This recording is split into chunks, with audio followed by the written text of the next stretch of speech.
Welcome to What's Left, a weekly political discussion challenging the mainstream left. I'm Eduardo Barca with Andy Lipson, and on today's show we will be updating the GM strike, and we will also be touching on the Chicago union strike, where 35,000, yes, 35,000, yeah. Mm-hmm. 35, thank you. About 35,000 teachers have gone on strike. This is now their 9th day. And just global manifestaciones around the globe, and most against austerity measures and inequality. And I had asked Eduardo that I thought this episode would really be focusing on the Chicago teacher strike, but the more that I thought about it, the more I realized that we had to talk about the GM strike in light of it, and then the more I looked at the GM strike, it made me think about what's actually taking place in Oakland, which I want to talk a little bit about, because Oakland teachers had a strike last year that I thought ultimately was a loss and a setback, although it was a victory that they went on strike, and I think that's something we're going to be talking about today. And then it forced me to think about these explosions that are taking place across the globe in Chile and Ecuador. Mostly in Latin America. But in Lebanon and Iraq? Yes. So I mean, yeah. I think at this point we can say it's many places, and it makes me think about what we talked about yesterday or last episode with Kenny about where will the socialist revolution, would it need to happen in the United States? So we'll get there, because I feel like what's happening right now totally convinces me even more that these things will be connected, but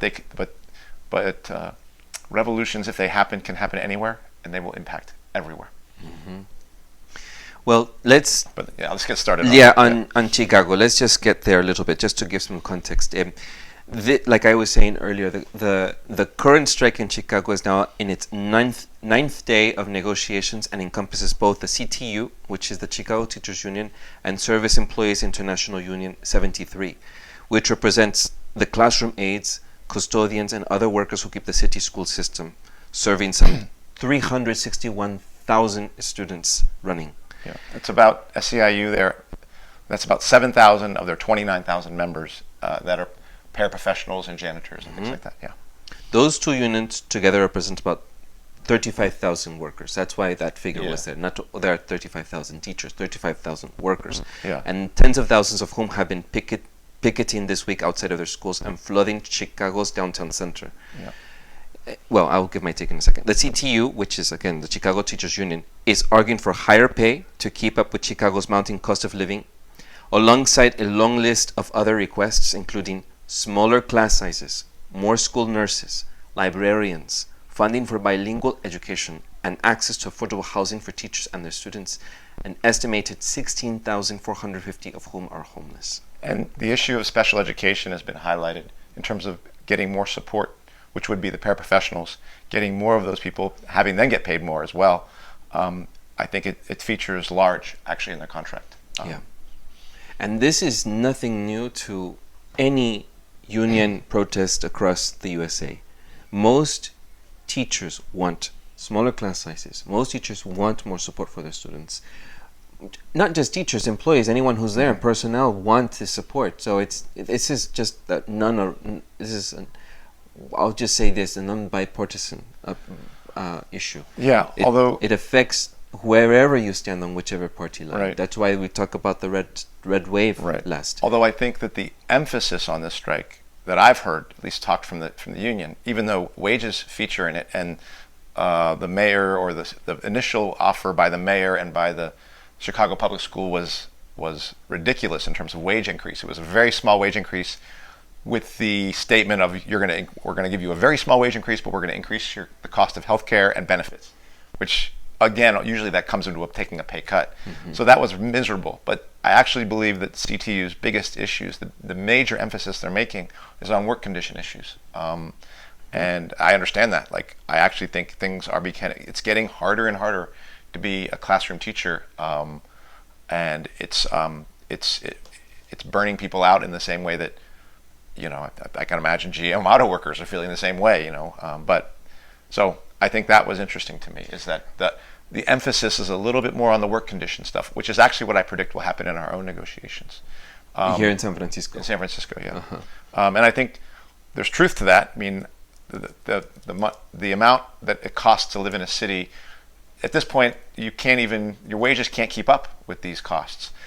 So not that I think teachers we should give up on wages, but we actually have to insist on work condition issues alongside those wages, because that's one of the hardest things of maintaining that job has been the burnout. If you can't even live there, you can't afford. Well, it's not just living there, it is actually working in those places under conditions that are increasingly getting more and more responsibilities are being borne on everyone, whether it be librarians or counselors or nurses or the classroom teacher who doesn't have enough paraprofessionals, and the paraprofessionals who are underpaid, who don't even have full-time jobs often.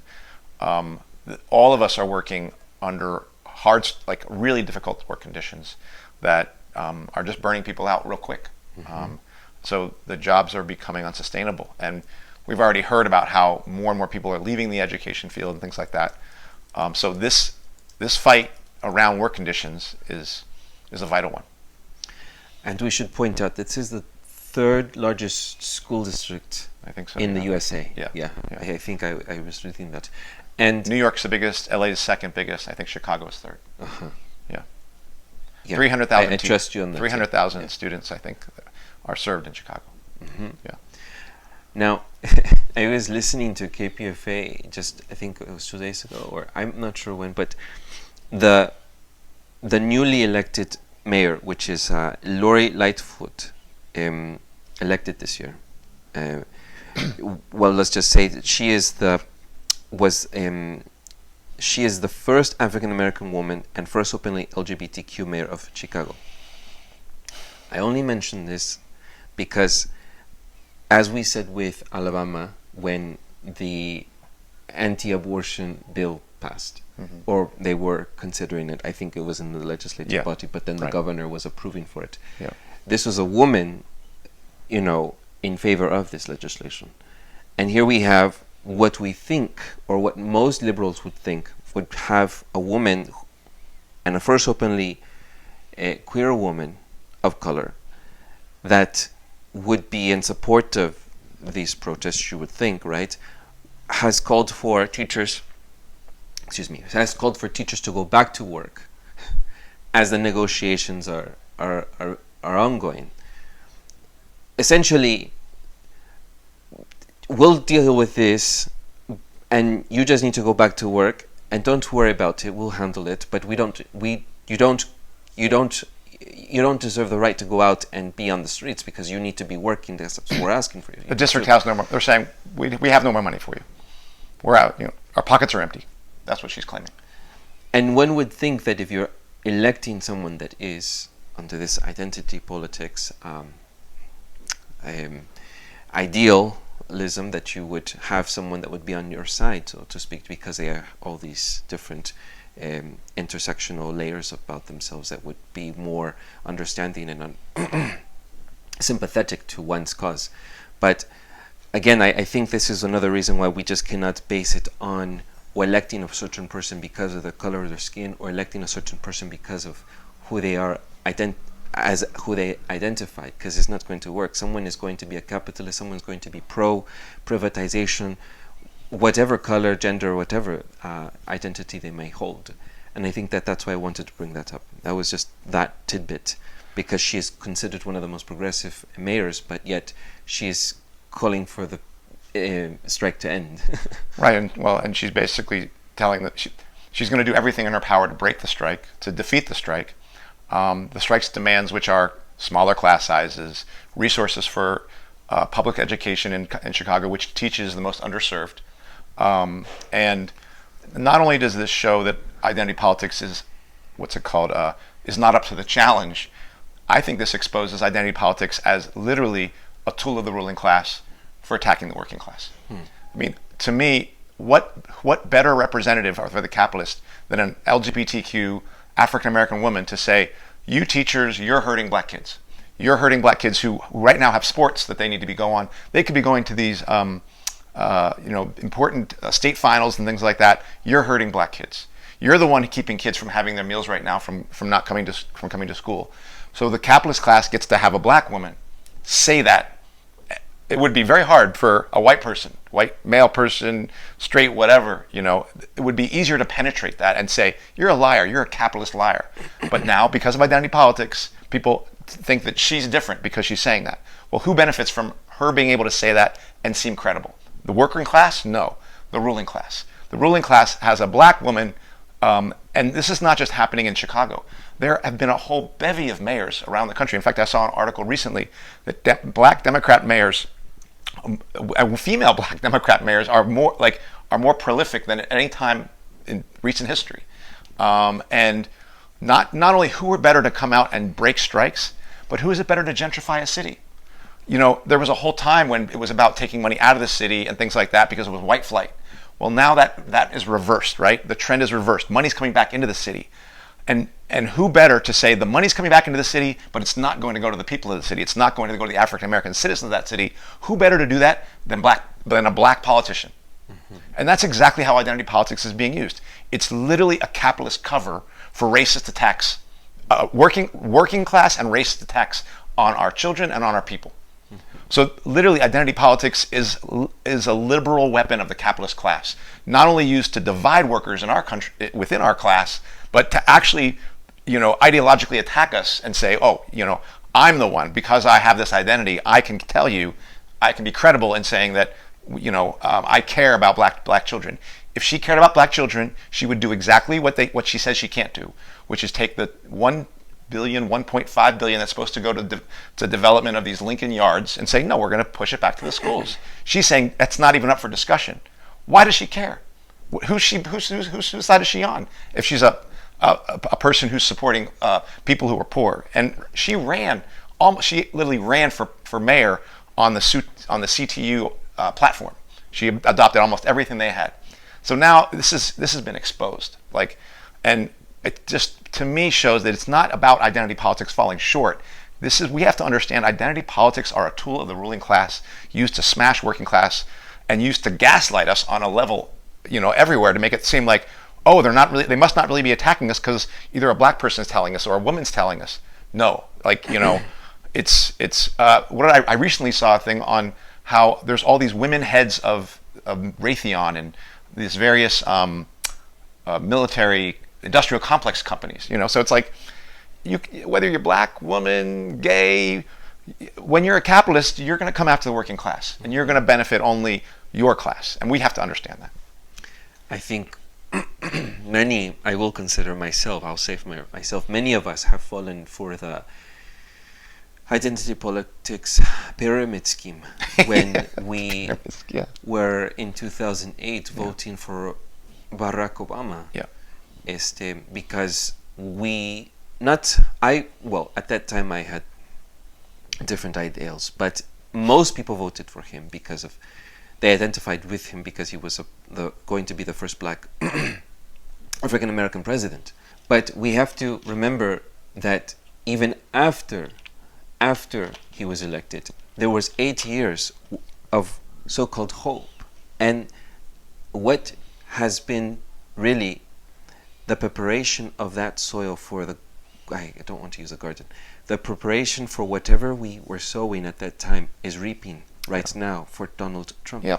So I think when we look at Donald Trump, we have to look at really the roots of these things, the causes of this, because it's not under Trump that these things are happening. They are exploding from having had a fertile 8 years of capitalism that Obama had. So why am I saying this? Because I think now that we are looking at these presidential elections in 2020, and we have more women, more Latino, we have a Latino, and we have people who are speaking Spanish, liberals are going to fall for this trap. Liberals are laying this trap. They're not just falling for. Liberals are laying this trap for us. Mm-hmm. I understand. And gullible people are going to fall voters, who are going to vote for it based on what they identify with. Correct. Right? They feel that because someone is speaking Spanish, like Beto O'Rourke, or because Julian Castro is is Latino or because Warren is a woman, right, that you should vote for them because they will be sympathetic to you as a person of the same race or the same gender or the same, whatever identity you might identify as, or even if you don't have the same identity, because they are part of this oppressed group that intersects, they will have somehow some understanding of who you are as a person. But that could be something that if you still don't have that you don't have if you have not identified that they're not just a woman or they're not just a person of color, but you have to identify that they are a capitalist and they are a Democrat and they are a Republican. Those things are the essential things for you to really look out for. I think I want to come back to this Democrat thing because one of the mistakes that I think Chicago Teachers Union is making, and I'm not really going to spend a lot of time criticizing the Chicago Teachers Union, even though I do think there's probably some criticisms to go there. But the one thing I think is really wrong, and it's like, so at the same time Lori Lightfoot, a progressive Democrat in power as a mayor, is attacking the Chicago Teachers Union, they invite Elizabeth Warren to come and speak to the people and say, oh, Elizabeth Warren's going to save it. In fact, Randi Weingarten, basically, who's the president of the AFT, she's not CTU, but the statement is likely endorsed by the Chicago Teachers Union in some way, shape, or form when they let Elizabeth Warren speak there, and then when they let Randi Weingarten speak there to support Elizabeth Warren, is basically saying, if we had Randi Weingarten said, if we had Elizabeth Warren in the White House right now, we wouldn't even have to be here out in the streets because she would settle this. Who said this? Randi Weingarten. I think Randi Weingartner, I think it is, the president of AFT, American Federation of Teachers. And that's a lie. I mean, she's basically, and Elizabeth Warren went there to basically say, I'm with you. I'm trying to put a tax on the rich that would raise $800 billion, and some of that would go to education and da-da-da-da. First of all, Elizabeth Warren knows that she's not going to do that. She knows that that's one of the election promises she's going to make in the primary that's going to fade away after she becomes the real presidential candidate. And then if she does become president, that's going away for sure. It's gone. She's putting this out there as progressive red meat for people to have some kind of hope that the Democrats are going to offer something. It's a lie meant to gaslight you into voting for her. Okay. But the real thing is how can you have the Democratic Party attacking the union one time and another member of the Democratic Party coming in to save it? Why wouldn't Chicago Teachers Union say, you're not coming here to talk, get your party to discipline Mayor Lightfoot and tell her what to do. Make her do what we say she should do, or else you're not speaking here. We're not going to let you do it. Forget you, Democratic Party. But the reason they don't do that is ultimately, and this is probably true for Chicago Teachers Union as much as anybody, no one ultimately wants to be too critical of Lori Lightfoot, let alone Elizabeth Warren, because everyone's afraid of Trump. And so Trump gets everyone to, this fear of Trump gets everyone to put aside their criticisms of all sides. And that's death. That's where there's no future for us, for the labor movement in that. Again, not independent, if we operate that way, and it kills the union politically. I mean, I was critical of the first 2012 strike, and I'm not going to get too much, unless you ask. I don't know if it's I would like to know, because at that time I don't think I was paying attention to it in Chicago. Yeah, I remember it in 2012. But I think I was focused on other things. Yeah, I mean, I think the one thing I would say, and I do ultimately think that I would give Chicago the big break. First of all, I think it's important that Chicago teachers went on strike. It was important that they went on strike for more than one day in 2012. And it's important that they're going on strike right now on a protracted strike. Yeah. But they're on their 9th day. They're on their 8th or 9th day, but if they settle this weekend, then I'm going to say it's the same old, because this is how these strikes have been: 5 days, 6 days, 7 days, and then settle. And actually, President Jesse Sharkey, who used to be in the ISO and now is a DSA member, and I want to give him the credit of saying at least they took the people out. I'll give him that credit, and is already making words like, we want to go back into the classroom, and so I think, unfortunately, I'm looking already to see that there's going to be a settlement reached this weekend, and I think that will to me indicate a loss, and not the advance for teachers will be if we can go 2 weeks, 3 weeks, 4 weeks for the strike, and try to grow the strike, which is what needs to happen. It didn't happen in the case of GM, and it needs to happen in the case of Chicago. They need to escalate, not de-escalate, which is what I think they're trying to do. Now, will they be successful escalating? That's not a secondary question. That is but you still have to try. And otherwise, the capitalists and the bosses are going to get you. That's what happened to GM workers, which we can talk about.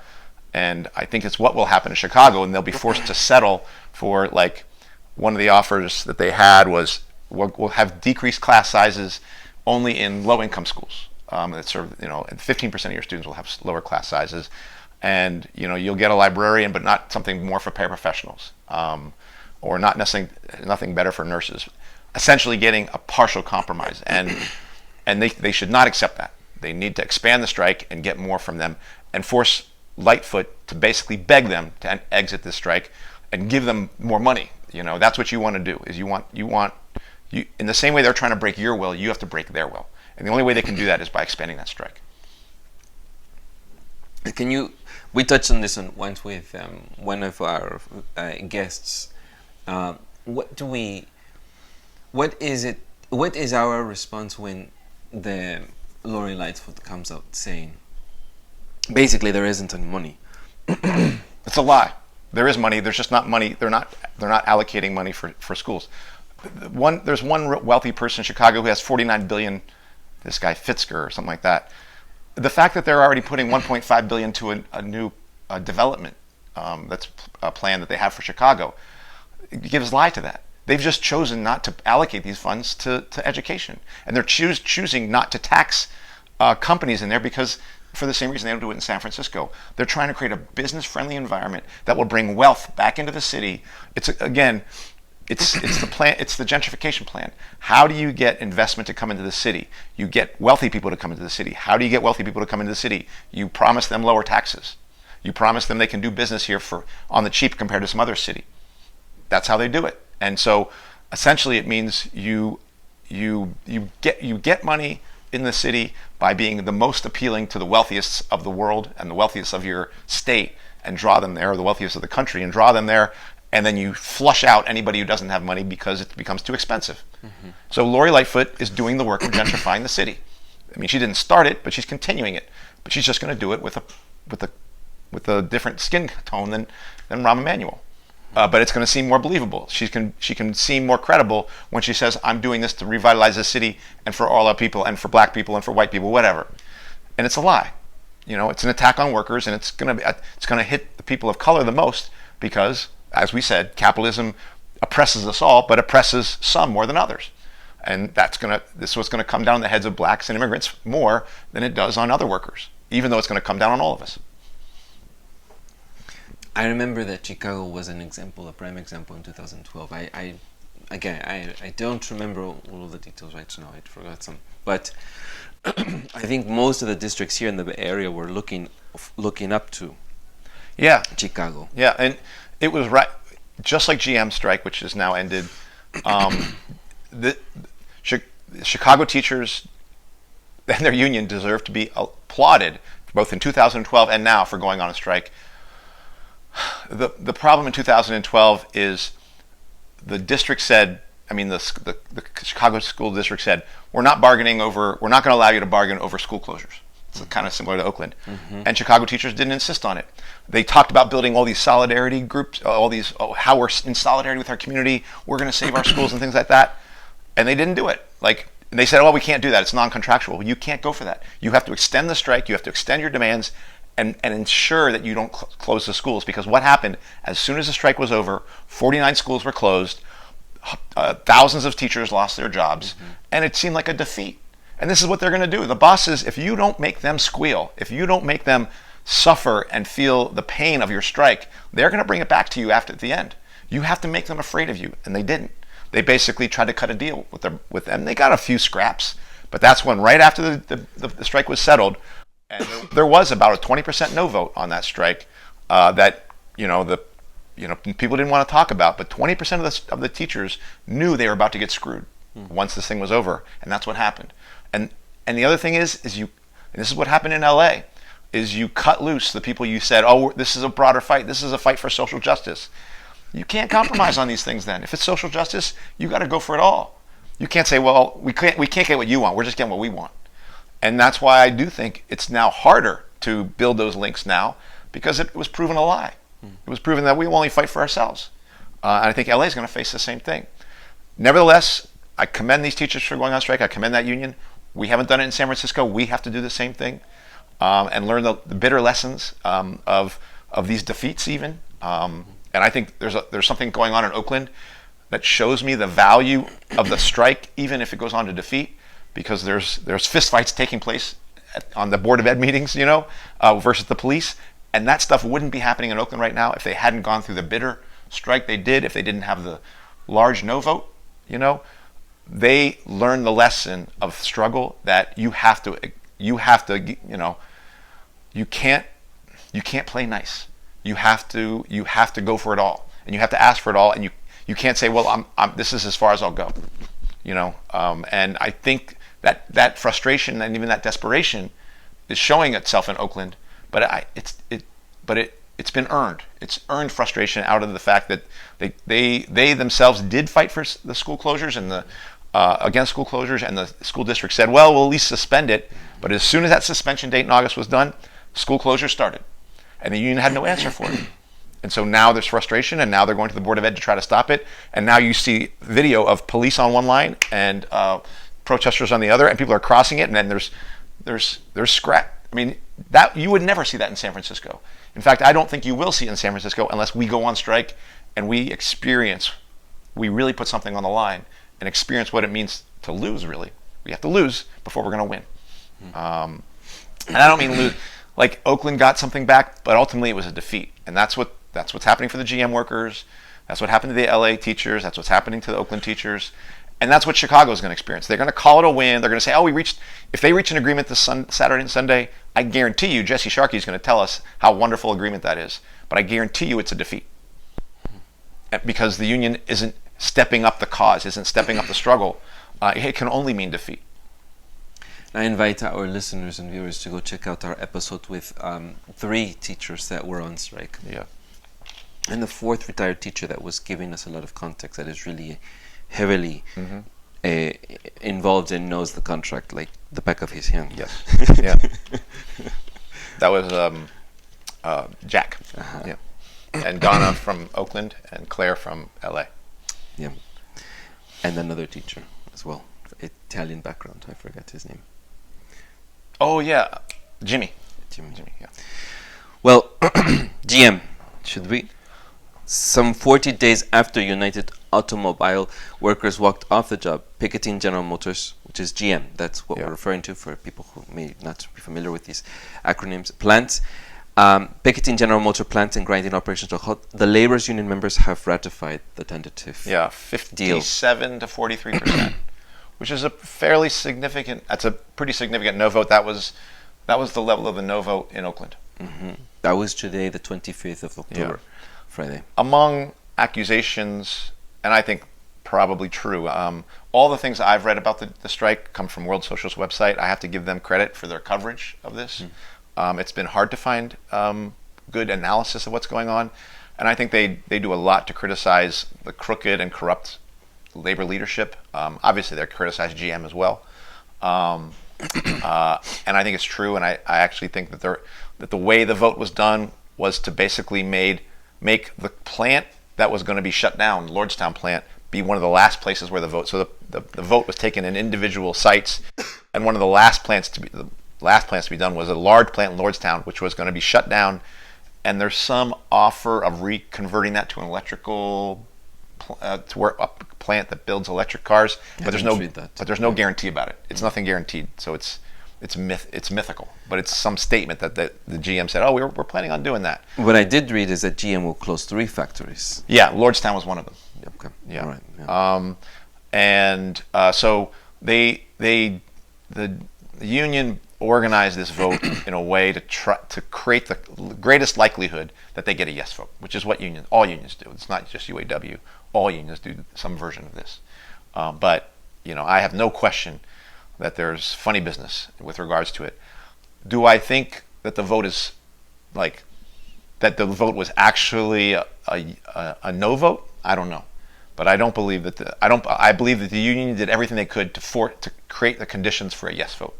And clearly, even though they did that, they barely got it, 57 to 43, which is not great. Which says that many workers walked away from this deal after 6 weeks on strike very unhappy. And they should be. One of the things I know that they got is GM is saying that they're going to will make the lower tier temporary workers permanent workers if they work 3 years without any layoff period. Mm-hmm. And people were like, what are you talking about? All they have to do is lay us off for almost a weekend, and then we're done. We have to get rehired and stuff like that. So setting them up. So it's like there's nothing. We should be grandfathered in. We've already been working as temporary workers. We should come in after the strike as permanent workers. And it should be 90 days. That's the thing. And they're not getting anything close to that. The second thing I know that is not good is the top tier is going away, and essentially there will no longer. I think there'll no longer be a tier in which people get pensions and retiree health care.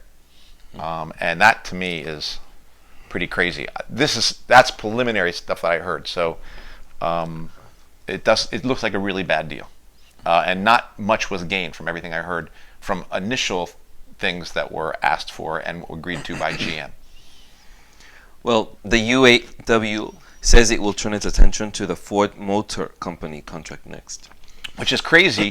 Why would UAW wait till 40,000 of your workers get knocked down and then put them on the line and say, oh, here, why don't you try this now? Like, what you wanted to do was, once those 40,000 GM workers come out, bring the Ford workers out, collect all those, get all those contracts going. Mm-hmm. Instead, you piecemeal, piece by piece. Once these sets of troops have been defeated, let's put our other troops out there. And it's like, oh, no, that's going to be low morale. They're not going to want to strike very long. This is the UAW setting up their own workers to not want to strike. Or if you're going to strike, do it very tentatively, because you've basically withheld some of your forces at a battle when you needed to bring all your forces into the fight. So it's nuts. And I don't think they're stupid. I think that they don't want the strike. At the same time, they have to give themselves some sort of credibility, because many of these UAW people are going to jail, because they were accepting bribes during previous contracts, or taking union money and doing all sorts of crazy stuff with it, buying hookers or whatever. From the strike fund. Yeah, so it's like they would lack credibility. I will still say this is a significant thing that a set of private sector workers of this size has gone on this long a protracted strike. And I do think this is going to be 40 days. Yes, and I think it's going to be demoralizing. Like, there's debates I've seen on the left about, or labor notes about, will workers be encouraged by this? Will they be demoralized? This is going to be demoralizing, no question about it. But it's going to be a bitter lesson that I think is going to produce anger and will produce some kind of response, because this is, I believe the U.S. working class is actually, this is the most strikes we've had, most workers on strike we've had in almost 3 decades. I think now happening, and it's not very much actually, but it's growing.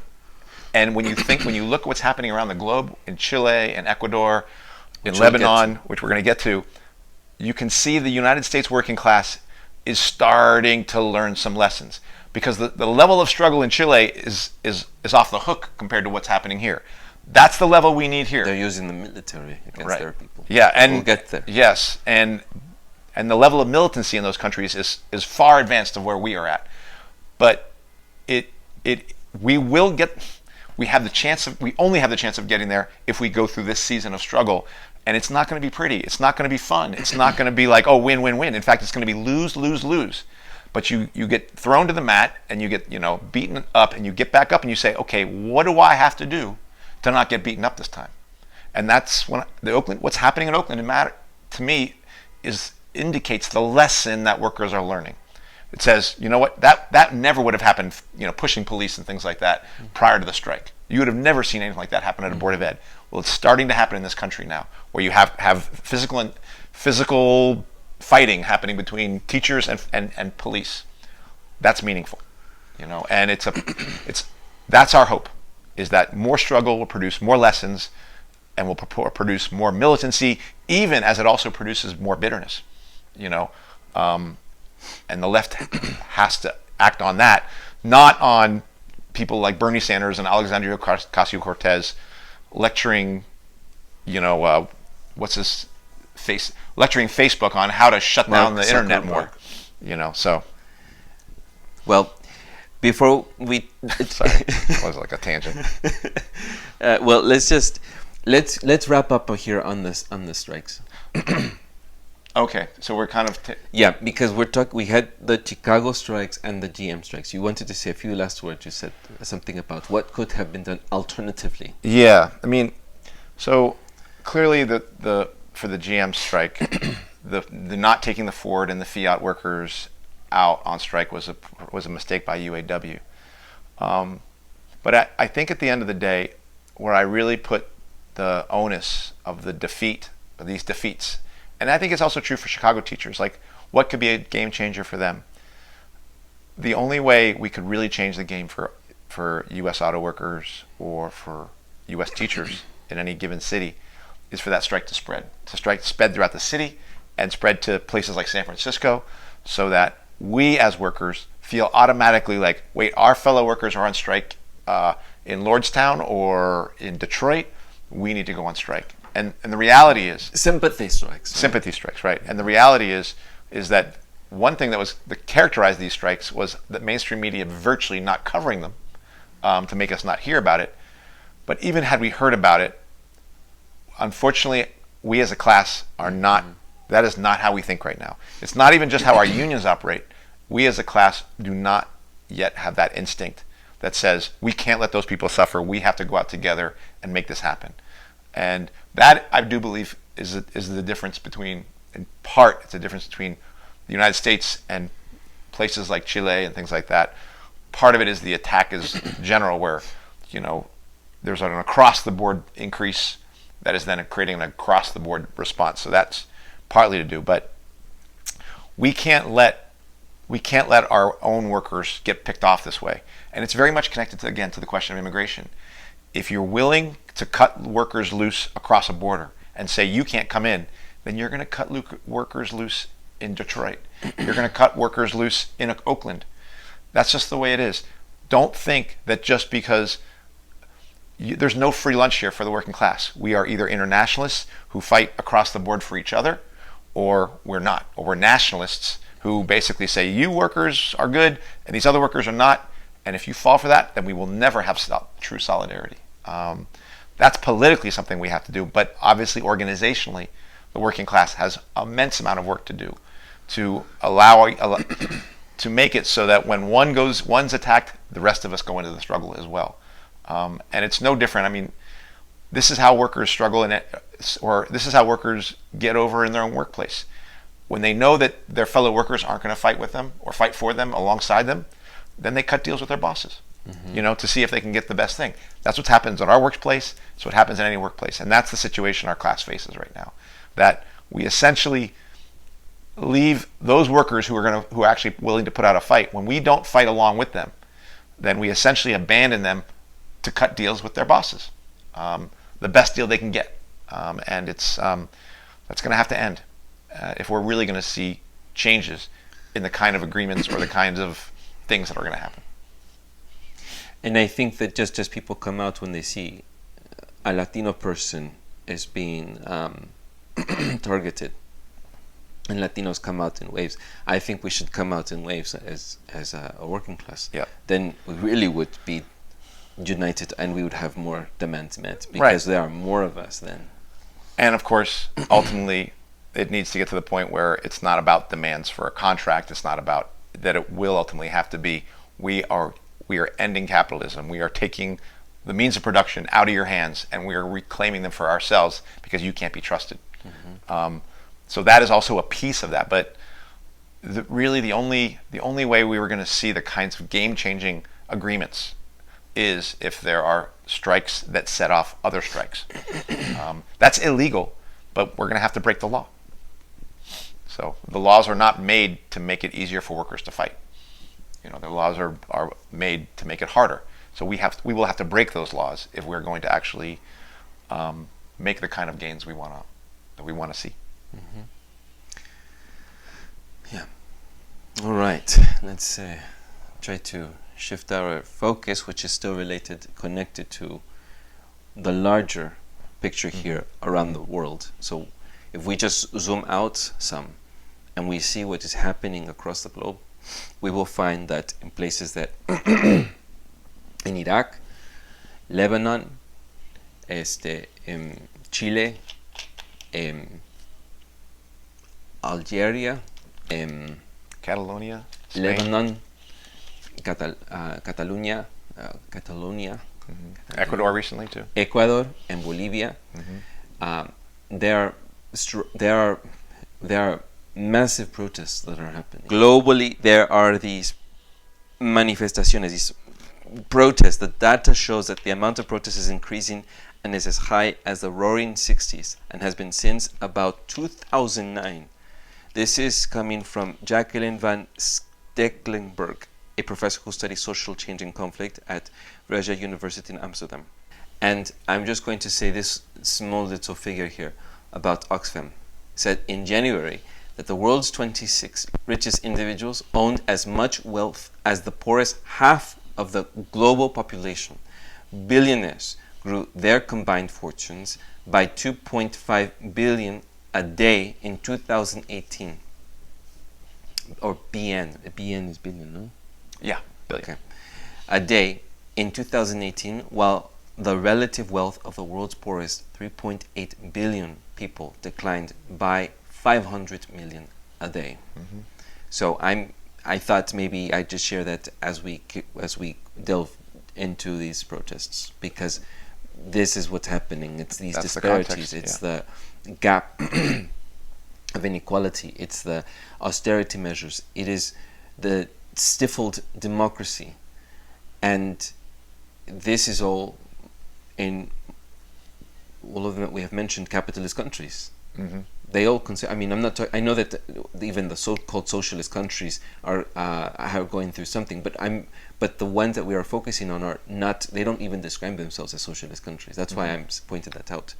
So I don't know what you want to say about them. I agree. Say anything, I agree that the context is social and economic inequality globally.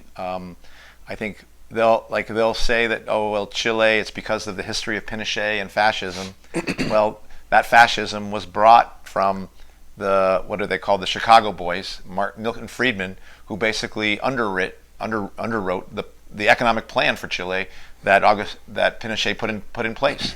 So this is the United States working with the fascists to create the economic conditions that now the Chileans are being blamed for, when the United States was the one who actually plotted the whole thing about how they were going to reorganize the Chilean economy and use it as a model for reorganizing the South American economy, or the other countries in South America. So the U.S. has a heavy hand in that economic inequality, but it's important to understand that the economic inequality is not just in what people often refer to as third world countries. There was something I read.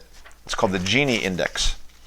The Gini coefficient says that, and this is the most commonly used statistical measure of income inequality, places the United States at 41.5, barely less unequal than Chile at 47.7. So economic inequality in the United States is on par with these countries. The level of organization, I think the presence of the Democratic Party, the weakness of the left, I actually think those are global issues, but I think it's very pronounced here.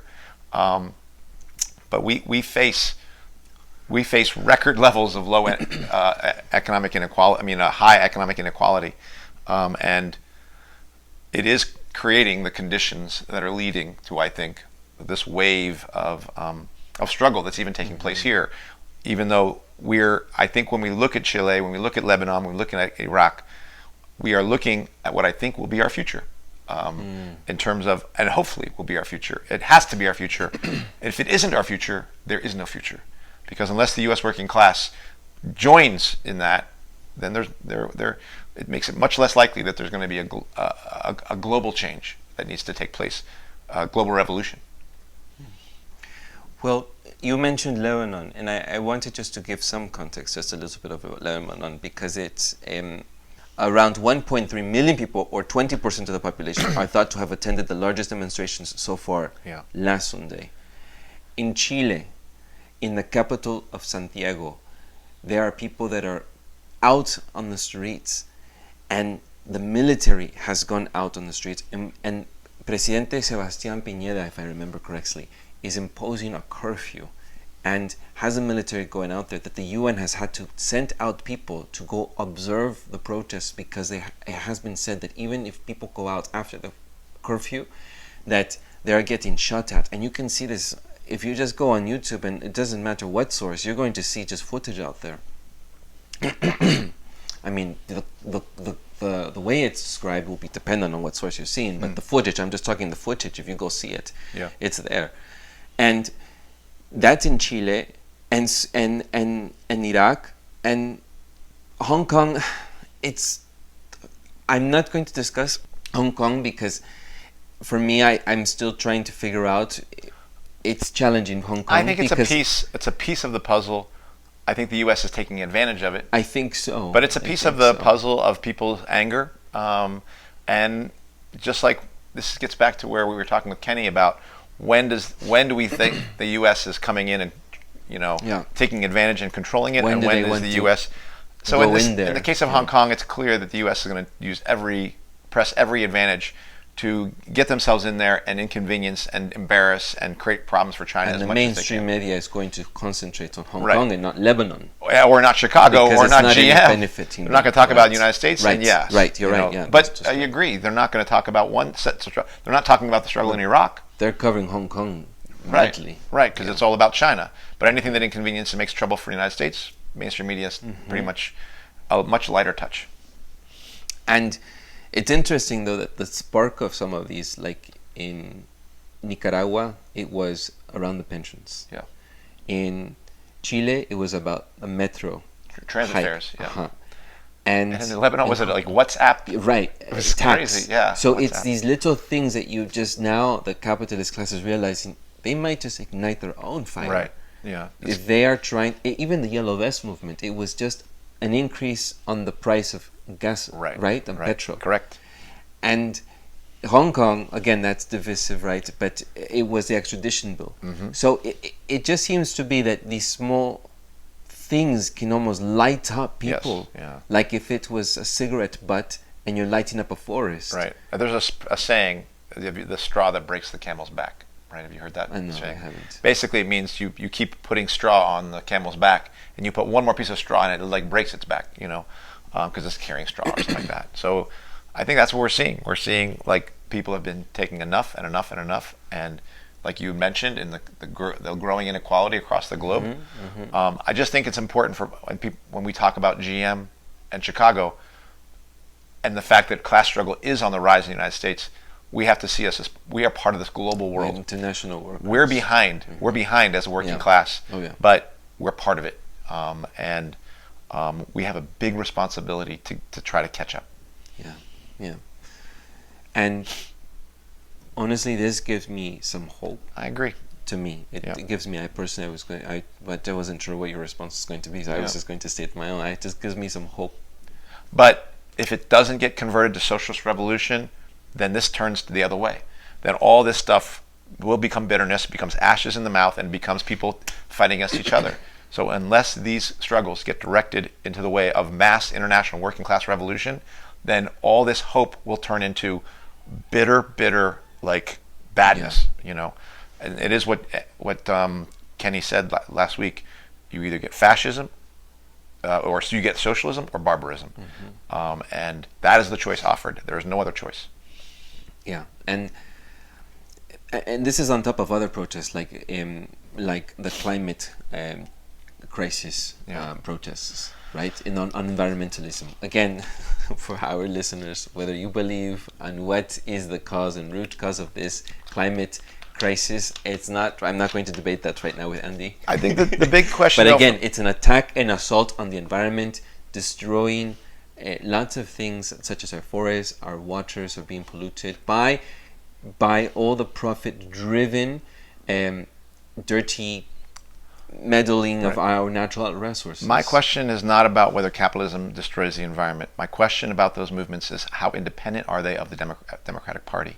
They seem, that's the thing. We should tackle that on another episode. But that is important, though. That is a critical piece of it, because you cannot, and what it's I almost most like what you're saying about Hong Kong, when people say that is driven by some other. But what the most inspiring thing for me of Chicago and GM workers is Oakland, actually, is when I see Oakland teachers willing to fight and throw their fists at police, which they wouldn't have done before, then I know something's happening within our class. And I guarantee you, they did not get that message to do that from the Democratic Party. And that's the important. It's not about fist fighting with the police.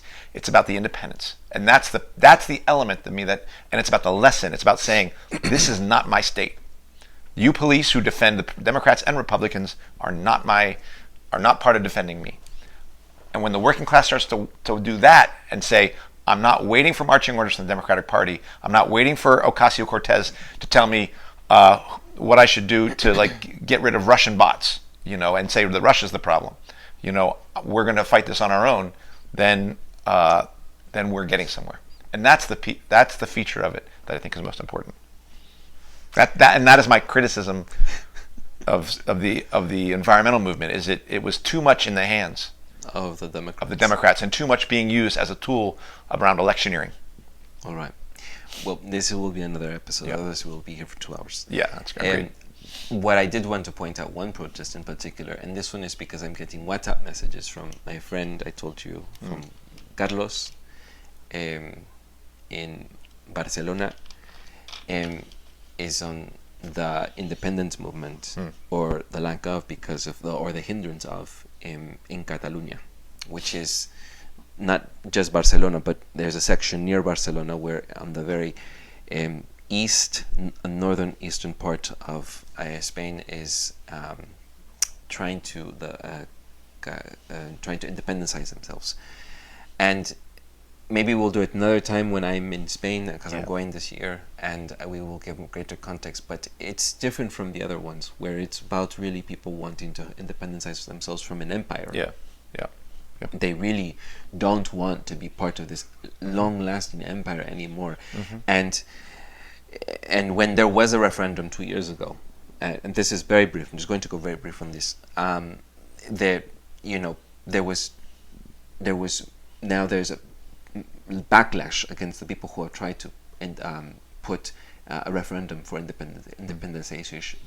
And this is the same thing that I remember in England, in Scotland as well, when Scotland was trying to independenциze themselves.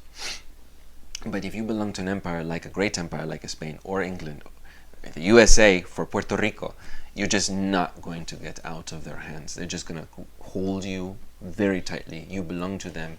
You are their property, and you have value, and you're not going to be let go. So I thought maybe we should another time go into it, but I think that one was a bit different from all these other protests, because it isn't, in there, of course, it could intersect some about disparities and inequality and all of that, right?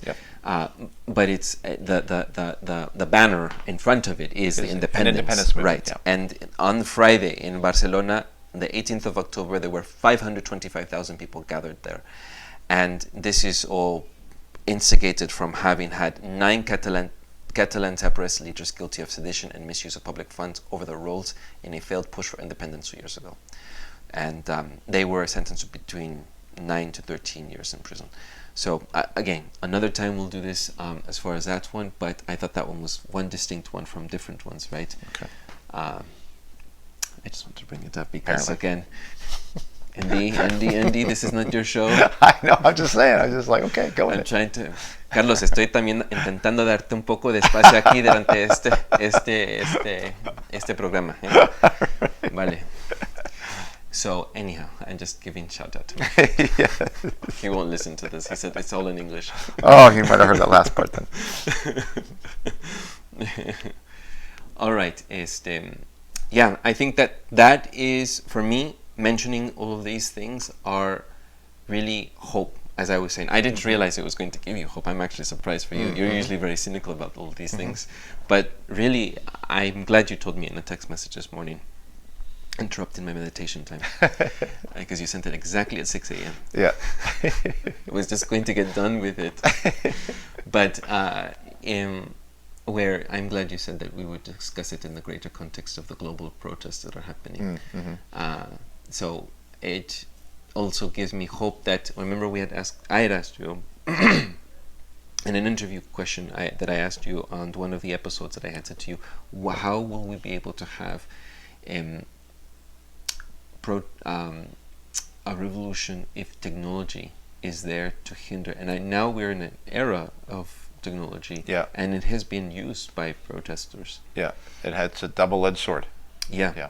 So I think that gives me some preview in the future. And do you see why I also say this bears on the thing we discussed with Kenny last week about why Kenny said the revolution is going to have to start in the United States or else it's not going to, it won't happen.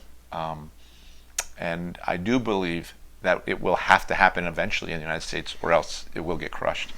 But I don't think I would set a precondition for thinking it has to start here. Because I do think it's very possible for explosions of militancy and even that militancy potentially, if it's organized well enough, could lead to a socialist revolution in some other country that could then lead to the possibility of another country and then another country and then an advanced industrial country. And I do think that's a possibility. So. And I think that one area that I struggle with is when you talk about momentum, that it has to happen across like a wave immediately. If it was to happen here, then other capitalists would try to come in. And so you had said that it has to happen like a domino effect everywhere. Right? Yeah, I mean, it can't be this long, protracted process. Right. I don't think so. I don't agree with the reformist view, but I'm still, inside me, I'm still gestating. Yeah, I'm wondering. Rolling around in your mouth. Yeah, makes sense. Anyhow, anything else? No, I'm glad we did this episode. It was kind of all over the place, I mean, but if people are listening, I think this stuff is interesting. You're the one saying it's all over the place. Yeah, but I think it needed to be, and I think next week we might have our interview with Will, which we've done, but also I've reached out to Donna, who was in Oakland, so we might need to go to that, but we'll see. I'm not sure there's a time sensitivity on the stuff around the Oakland teachers, but there's a lot of lessons here, and I do think it's a hopeful one. Even in the defeats, people learn lessons, and it's going to be these defeats that are going to teach people lessons. Yeah, I agree. All right, this concludes our show. Please check us out on any of our 5 platforms on Bitchute, Stitcher, Google Play, iTunes Podcast, or YouTube. Subscribe, rate, review, and best of all, share with your family and community. Thank you, and we'll catch you all later. See you next week. Ciao.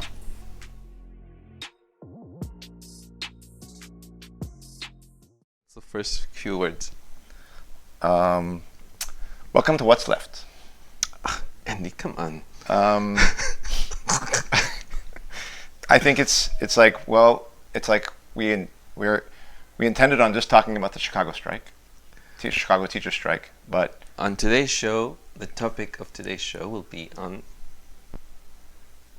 strikes in the United States. Strikes and global protests. Yes. All right, there we go. All right, let's go. But there are also strikes happening in these countries. Chile, it's not just protests. Well, they're not united syndicate protests, right? They are just mostly middle class people. And they're not like organized, like the union is here organizing the this unions strike. Are participating in some of those things. I mean, some of them are general strikes that have happened, and I think like in Chile, right? Yes. So, but they Lebanon. Yes, in Lebanon and Iraq. So. Well, why don't? Okay, I mean, yeah. Let's see what we make of that. Against austerity measures. Yeah. Everything's and strikes and okay, fine. Fuck it up as much as you want. Behind the scenes with Andy Lips. All right. Well, did you want to have an online discussion about some other things about me No. that I need to improve on in my life? No. I have. I need to be more cheerleading. I'm too. Look, your perfectionism for yourself leads to you not necessarily recognizing the things that people around you, the people who you're most close to, that what they do. So it's related to your own perfectionism. So you can't really be blamed for it. Jesus. The degree to which you whip yourself, you then have to whip those people most close to you. This is true. Yeah. It's just the way it is. Brandy suffers from the same thing. So. Oh, wow. Yeah. You and Brandy are like the same person. You should save this clip for Brandy. Because I just didn't realize. It's like, oh my gosh, more on that list. All right, Brandy, we have to focus right now. All right.